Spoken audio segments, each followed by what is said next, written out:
Story short number 47. There was something about Pam's boss, Mr. Smith, that she didn't like. He was polite, he was friendly, he dressed well, he treated her with respect. She had no reason to dislike him. Nevertheless, she didn't like being around him. He gave her the creeps. She knew it was unfair, and maybe a little crazy, to react to a perfectly nice man this way, but she couldn't help it.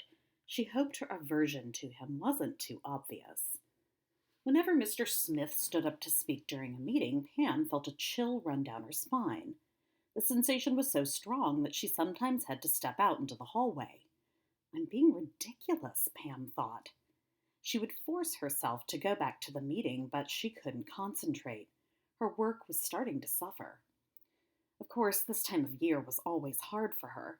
The anniversary of her mother's death was only a week away. It had been 24 years, but the memory was still painful. Pam was only 3 when her mother was killed. She could barely remember her, but her absence had created a void in Pam's life.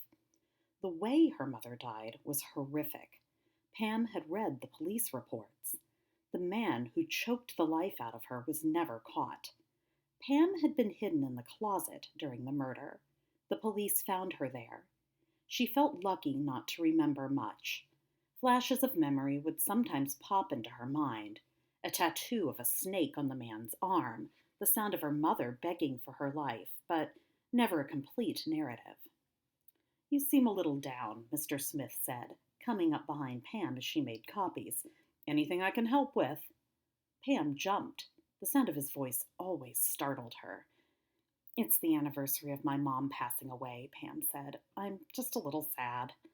The copier jammed. Paper was stuck inside the machine. Pam sighed. "This thing jams all the time," she said. "I can clear it," Mr. Smith said. "I've got a strong grip." "If you don't mind," Pam said. "No trouble." Mr. Smith smiled. Pam felt that familiar sick chill down her spine. Mr. Smith rolled up his shirt sleeves. "Don't want to get toner on my shirt," he said. "Oh, and I'm sorry about your mom. Terrible way to go, strangulation." How did he know her mother had been murdered? Had she talked about it at work? She didn't think so.